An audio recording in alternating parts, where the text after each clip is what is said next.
everyone, my name is NewFlowerGirl, but you can call me Demi, and welcome back to another Aftertalk video. Today we're back with a double one, because this weekend we had MotoGP and Formula 1. Of course, MotoGP with sprint races, they're good, but yeah, I'm not quite keen on having it every single weekend. Maybe like every once in a while, like Formula 1 does. So yeah. During the sprint race, there were two retirements, Jonas Folger and Maverick Vinales.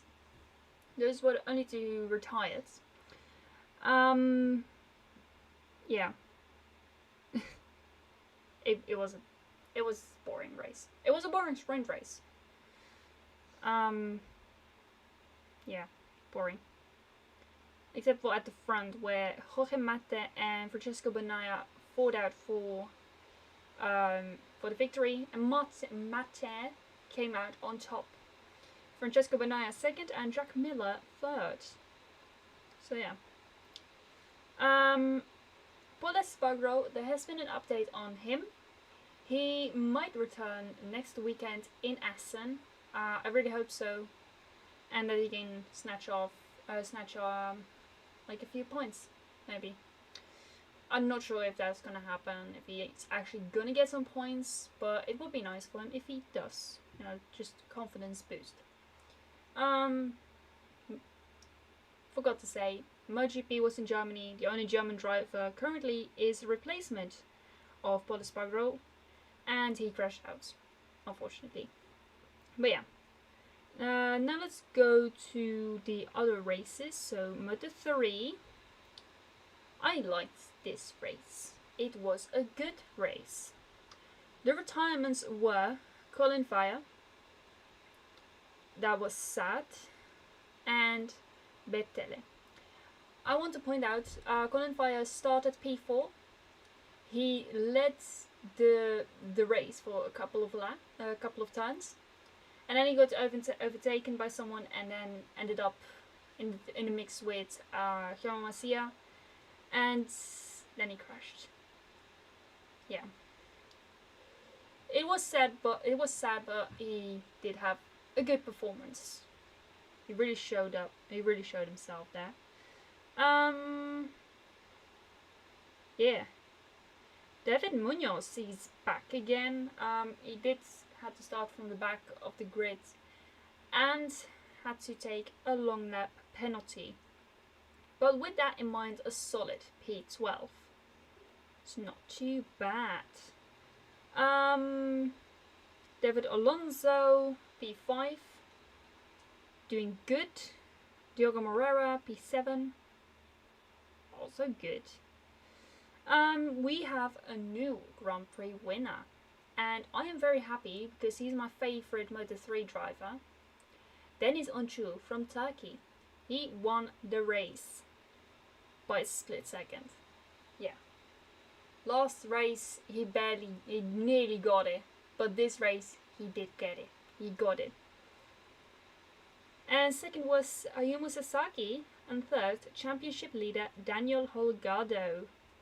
There are no German drivers here in this one, so we'll move on to the Moto2, where I am kind of worried that he won't make it back in time for his home Grand Prix.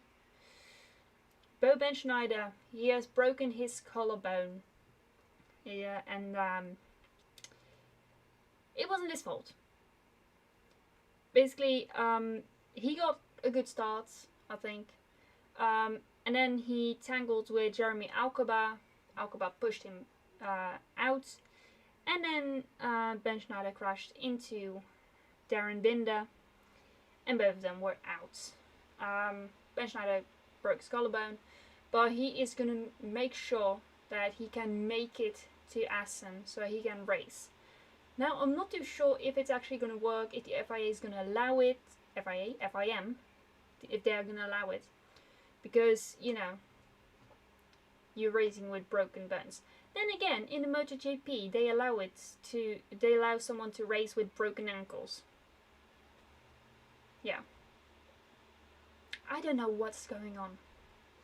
Other retirements: Tulovic, Canet, Guevara, Della Porta, and Joe Roberts. Those were the retirements. Yeah. Zonta van de Jorberg, P18, solid race.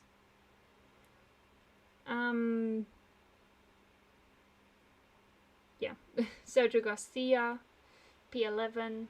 There's not really much here other than Pedro Costa winning the race ahead of Tony Arbolino and Jake Dixon. Yeah. Barry Bout is P12. Yeah. So yeah, next weekend it's Assen, and I'm excited for Assen. I love the track. I've been there once, and that's actually where I met Alexander Albon. For those of you viewers who have watched me for quite a while now. Yeah. So Tudovic was actually the only German driver in here, so we'll move on to the MotoGP now. Let's go. So, the only two retirements in here were Maverick Vinales and Brad Binder. Jonas Folger actually finished this race in P17 of the 18 drivers. I also forgot to mention during the sprint race part, Marc Marquez broke his finger. He got a small fracture in his in the bone of one of his fingers, and he was able to race, but he decided to withdraw.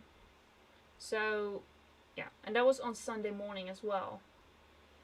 And Germany, the Saxon Ring, that is basically classified as Marc Marquez's territory, because he wins there so many times. Yeah. Fabio Quartararo, I think he needs to think about whether or not he should stay at Yamaha, because it's only going downhill. Like during the sprint race, he wasn't in the points, and right now he's P13 during the main race. So yeah. Enea Bastianini, P8. Yeah, let's go to the podium then. It's a Ducati podium, but different teams and different countries as well. First was Jorge Mate, second Francesco Bagnaia, and third Johan Zarco. That's not different teams because Mate and Zarco are teammates. So yeah. That is the MotoGP. Now we're gonna go to Formula 1. And they were in Canada at the Gilles Villeneuve circuit. And I've looked it up, it's a hybrid track. It's part streets, part real racetrack.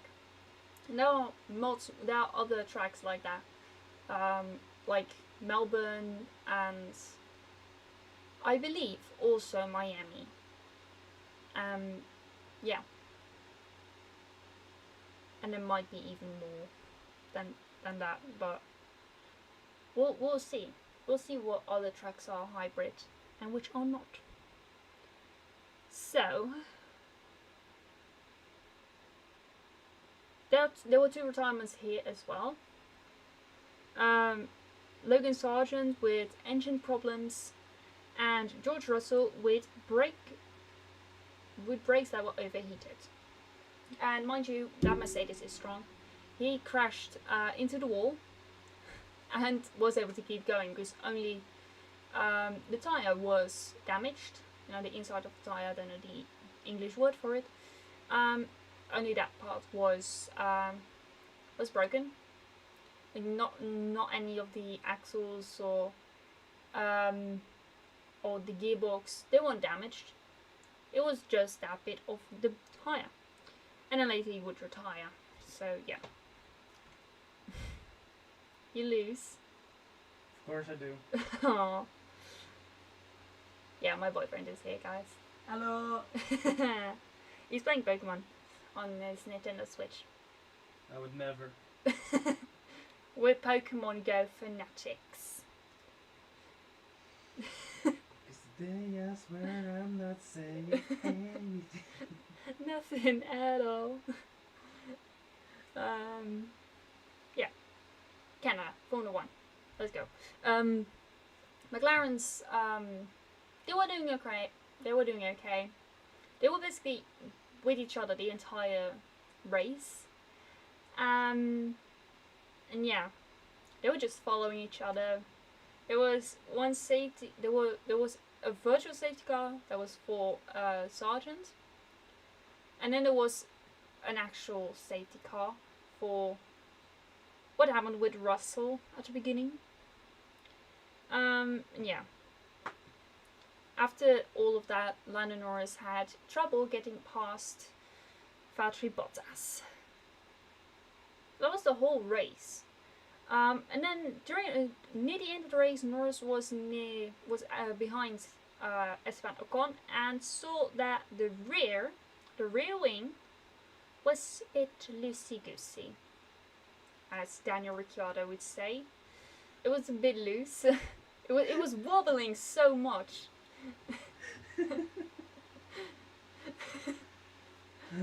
It was wobbling so much, and Norris was actually shouting on the radio like, "This is not. How did the FIA allow this? You know, this is dangerous." Or he would actually say, "This is FIM dangerous."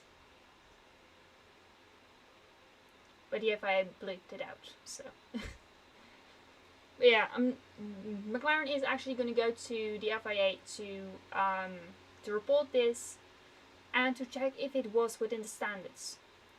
Alpine did say that it was because of their update, but I'm not really sure. Because for one, flexi wings are not allowed, and for two, if it is broken, then it could have, and if it did break off, then it could have ended catastrophically. And it's just dangerous.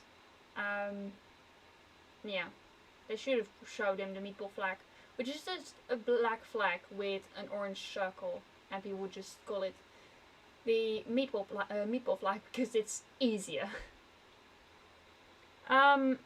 Finally, some solid performance from Sergio Perez, P6, and a fast lap of a 1 minute 14.481, which he set in the last lap. Ferrari are actually doing a solid job with P4 and P5. Yeah. Leclerc P4 and Sainz P5. Home hero, homeboy, because of a penalty of Lando Norris, he got P9. That penalty, I'm still not sure why the FIA decided to give it out to them. It was because he was driving unnecessarily slow at the hairpin during a safety car procedure. Just, you know, during a safety car you're already driving slowly, and around the hairpin you're definitely going slow. Like, make up your mind, FIA. There were a few unsafe releases during pit stops. One of them involved Hamilton and Alonso. I feel like there was no penalty given. There was enough space. Another one was with, I believe, Albon and Norris, or a blue car, light blue car. I don't know. Alexander Albon, speaking of him, P7. But now let's go to the podium. Hamilton 3rd, Alonso 2nd, and Max Verstappen 1st, even though he warned about the disappointing result. But yeah, fast lap I just said. Fastest pit stop was by Red Bull, a 2.23. And Alexander Albon, driver of the day, undoubtedly. He was actually on Saturday, he was the fastest during qualifying, even though he didn't get pole, because during Q2 they drove faster times than in Q3. Yeah, strange how that goes, right? Anyway, next Formula 1 race is, let me see, Austria. Basically when July begins. That's when Austria is. And yeah, I hope you guys enjoy. I hope you guys enjoyed this Aftertalk. If you did, then please hit the like button. Also consider subscribing if you don't want to miss any of these Aftertalks. But that's it for me for now, and I will see you guys in another video.